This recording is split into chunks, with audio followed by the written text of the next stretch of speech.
Hello and welcome back to my channel, Checks, Captures, Threats. Today's episode will be going over the Englund Gambit. So this is part of the Learn the Openings playlist. We did the English last time out.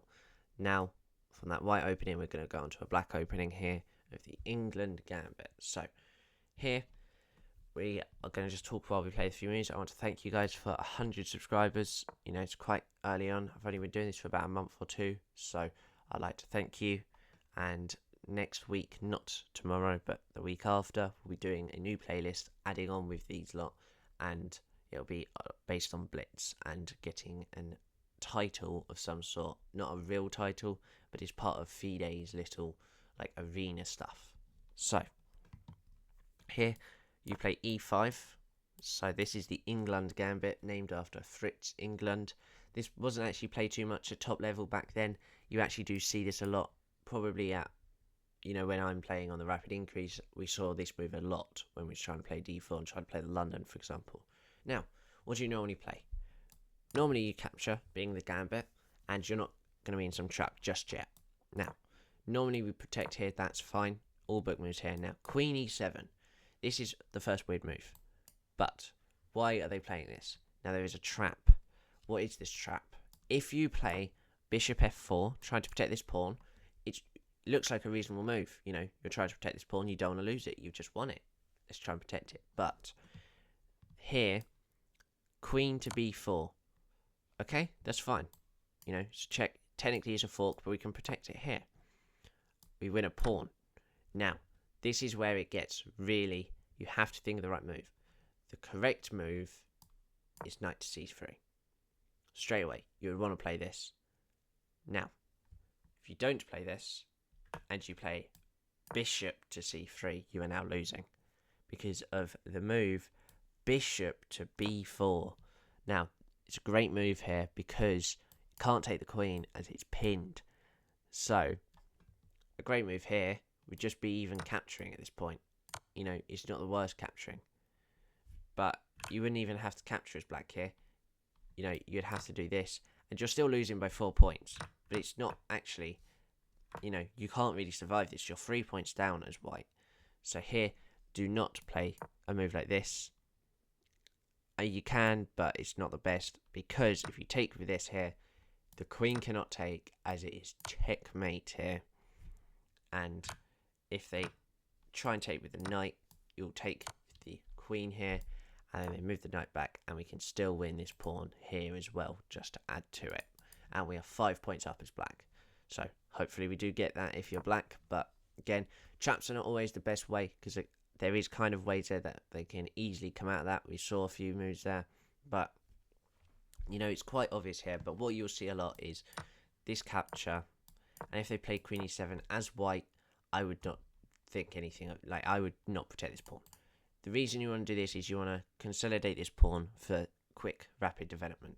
So a move like, you know, knight here, let them try and do this whole capture business. And now we can make other moves like, you know, maybe push the pawn. You know, I'm just trying to see here, you know, we can Frenchetto this, for example. We have a load of things we can do. So we have quick development as well. You know, we don't even have to take in this scenario here, actually, as well. We can just push the pawn. You know, this can happen as their queen actually blocks in their bishop. You've got to remember that as well. So we have moves like this. And by the time they're trying to get stuff out here, they can't even play this. Now, really, actually, kind of can, but it's a bit, it looks a bit jumbled up for black, if you see. So if you get to a position like this as white, I wouldn't obviously play that bishop f4 move, as there will be a lot of struggle.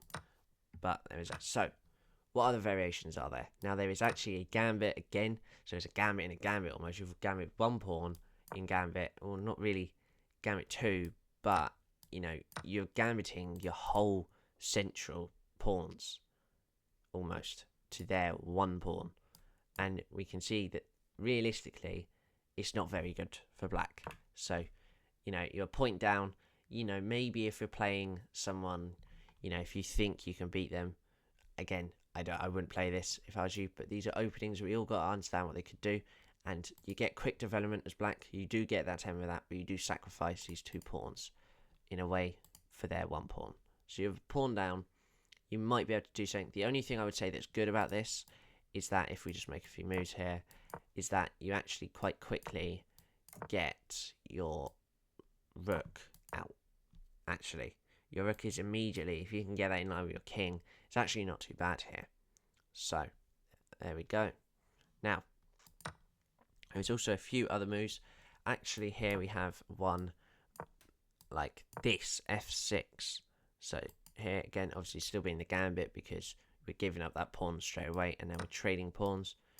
You would take with the knight here, and again, it's another way of developing a piece. Now, again, we have had to trade pawns, but, you know, we've got, this is a lot better.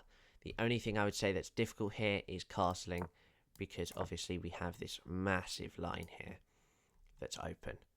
So, you know, we'd still play moves like this. It's a very good development. It's not even a bad, you know, opening, I'd say here. This is perfectly fine as, you know, black. I think white has some troubles here, but I'm trying to teach this for both ways because, you know, you want to try and get most out of it, especially if you want to know how to go against that trap, for example. Now, here, if e5 is played, you can also play as white e3, the declined variation, quite obviously. So here, you know, what you can see is if there is captures, you know, this is kind of a weirder queen's sort of thing you could play. You could play the London, for example, you just haven't got these e-pawns like this. Now, realistically here, black will be playing this, and this is actually called the reverse French variation, because kind of like this, you know, where we've got this sort of thing here. But I would not play d5 in this scenario because, I mean, yes, it's still that gambit, but after this, a move like f4, for example, could be quite annoying, as we see this normally in the French. Okay, so what are we seeing here? So for black, what we want is quick development. You know, after we've lost this pawn, we want to win back the pawn, and, you know, try to mess up white at any means. So, you know, if we're playing this, try and maybe get them to do this move. You know, try and force them into this sort of tactic here, where we have this whole thing, and then if there is by any means, you know, some sort of capture here, we can win by this. You know, if they try and play this, we can checkmate them. So there we go with that one. Now, also, you'd like to see here is, you know, want to be castling quickly as black. You know, we want to get development out. So we have that. If this doesn't work, you know, this queen move, you know, we are going to be trapped a bit with our development. So we really want to try and castle still. So a move like, you might see this be played, you know, you might, for example, see after this capture here, you have got some sort of development. You've just got to be careful you don't get, you know, attacked of some sort. So this bishop move, you know, might get this sort of, what we might be seeing a lot of the time is this. So you both castle quite quickly there.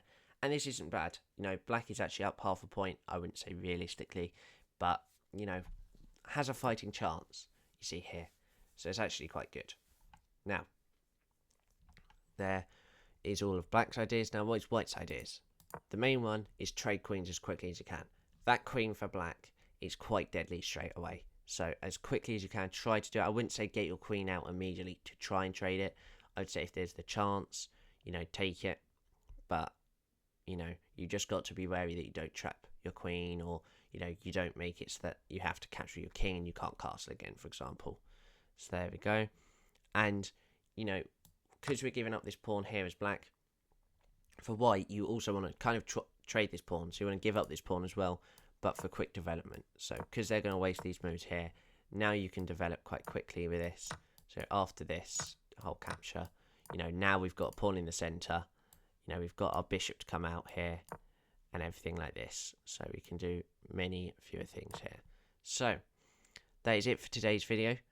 Hopefully you understand now the Englund Gambit. You hopefully understand the trap that's in this, you know, and it's a very unconventional opening. That's the thing. You won't see it too much in especially higher up play, but it's a, you know, many people fall to that trap, especially early on. So you might have, you know, classical scholars, mate, you know, but this is a bit more high end to the opening. There's got to be certain moves in that.